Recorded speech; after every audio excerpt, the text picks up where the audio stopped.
Operation सिंदूर की सफलता पर केंद्रीय मंत्री ने निकाला तिरंगा यात्रा। तिरंगा यात्रा में हजारों की संख्या में लोग थे उपस्थित। केंद्रीय मंत्री ने किया देशवासियों को संबोधित। न्यूज़ 9 टाइम्स नरकटियागंज से ब्यूरो रिपोर्ट। ऑपरेशन सिंदूर की सफलता के बाद केंद्रीय मंत्री सतीश चंद्र दुबे ने नरकटियागंज में निकला भव्य तिरंगा यात्रा देश के सैनिकों के सम्मान में कार्यकर्ताओं एवं देशवासियों को किया संबोधित।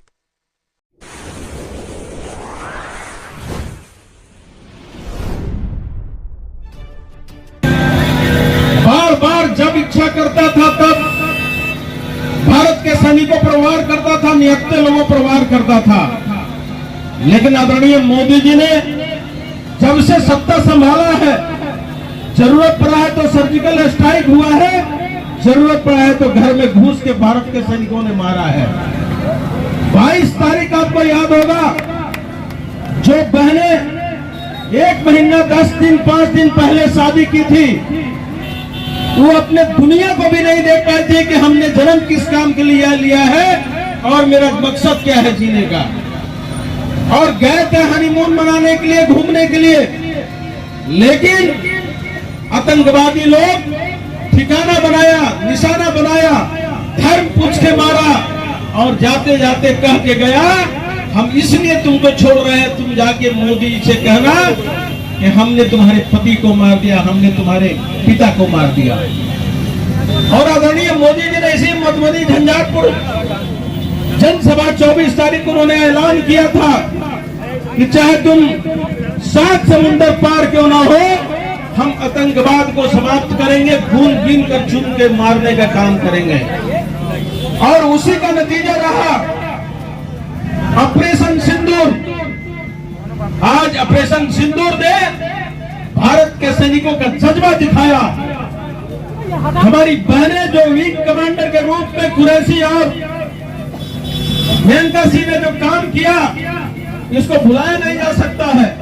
भारत इतनी मजबूत है कि भारत की बहनें, भारत की मां ने भी गोला बारूद और शस्त्र चलाने के लिए आज सैनिकों में काम कर रही है और कहीं किसी नौजवान से कम नहीं है। और जिस देश का महिला इतनी सम्मान के साथ देश का मान सम्मान बढ़ाने के लिए अपने आप को झोंक कर और देश का सम्मान बढ़ाया है, वैसे बहनों का मैं सम्मान करता हूं, आदर करता हूं, प्रणाम करता हूं, नमस्कार करता हूं, जो हमारे सैनिक घुस के एक दिन में 9 आतंकवादी सेंटर को उड़ाने का काम किए। हमने एक भी सिविलियन को टारगेट नहीं किया, हमने आतंकवादियों को टारगेट किया, हमने आतंकवाद शिविरों का टारगेट किया। अगर उससे भी उसका मन नहीं भरा तो 11 एयरबेस को हमने तबाह करने का काम किया। और आज घुटने का टेक मजबूर होकर गिड़गिड़ाने पर मजबूर हुआ है, तो पाकिस्तान इस मोदी जी के सरकार के सामने और सैनिकों के सामने नतमस्तक हुआ है। भाइयों, कभी हम दूसरे देश पर निर्भर करते थे, उसका गोला बारूद अस्त्र शस्त्र पर हम आश्रित रहते थे, लेकिन आज भारत मेक इन इंडिया के माध्यम से केवल जवाब ही नहीं दिया, विश्व के पटल पर अपने शक्ति को एहसास करवाया कि भारत कहीं से पीछे नहीं है। और भारत का भी मेक इन इंडिया का अस्त्र शस्त्र मिसाइल जो बना है, आज दूसरे देश का डिमांड है कि मुझे भी दे दीजिए ब्रह्मोस, मुझे भी चाहिए। और आज आने वाले दिनों में भारत अब निर्यात भी करने की व्यवस्था रखेगा। पाकिस्तान तुम जहां भी जाना है जाओ, तुमको अब कहीं इस धरती पे जगह नहीं मिलेगा। आतंकवाद को तुम समाप्त करो, नहीं तो भारत तुमको समाप्त करेगा। इसी नारे के साथ आज भारत के सैनिक आगे बढ़ रहा है। हम आप सब लोगों से अपील करेंगे, कुछ मुट्ठी भर लोग हैं, हम गए थे जम्मू, इधर पश्चिम बंगाल के अन्य प्रदेशों में कुछ मुट्ठी भर लोग हैं जो हमारे सैनिकों पर प्रश्न चिन्ह मार के करता है, तो हमारे योद्धाओं पे, हमारी बहनें पर प्रश्न चिन्ह खड़ा करता है। अरे कान खोलकर सुन लो, पहले राष्ट्र है तब देश है, राष्ट्र है तब कोई पार्टी है, पार्टी है तब कोई व्यक्ति विशेष है। पहले राष्ट्र के साथ हम लोग जिंदा जीने और मरने के लिए तैयार है। और भारत हर हाल में पाकिस्तान को छुड़कने के लिए तैयारी बैठा है। आज पानी की मुझे तरस रहा है। आटा नहीं है, उसके पास खाने के लिए अनाज नहीं है, दूसरे देश से कर्ज मांग के युद्ध लड़ना चाहता है, तो दूसरे के बदौलत युद्ध नहीं लड़ा जा सकता है। आपने देखा कि आपने देखा होगा, आपने रामचरितमानस का सीरियल देखा होगा।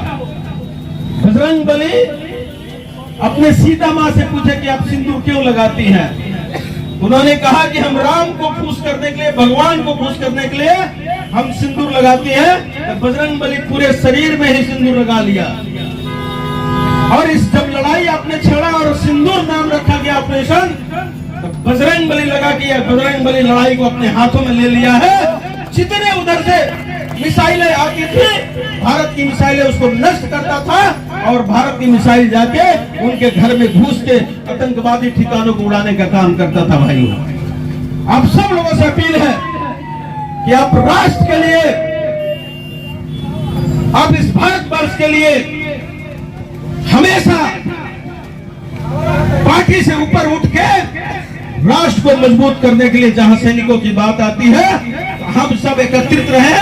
अब भारत में मोदी जी को इतने हाथ को मजबूत करें कि पाकिस्तान घुटने के पेट फेंक रहा है, कल जमीन पर साष्टांग दंडवत करके कहे कि भारत मुझे बख्श दो, हम नाजायज किए हैं, हम उसके लिए माफी मांगते हैं। ऐसी हालात आएगी, आप सब लोगों की ऐसी बात चाहिए। इसी शब्दों के साथ आप सब लोगों को बहुत बहुत बधाई, बहुत बहुत धन्यवाद। खास करके नरकटियागंज के जितने लोग इस तिरंगा यात्रा में किसी का नाम नहीं रखेंगे, जो भी ऑर्गेनाइजर था, जितने वर्कर आए हैं या आम जनता है, खास करके बहनें आई हैं, सबको मैं सम्मान के साथ प्रणाम करता हूं, नमस्कार करता हूं और बधाई भी देता हूं। इसी तरह राष्ट्रीय एकता हम लोग की मजबूत रहनी चाहिए। बहुत बहुत धन्यवाद।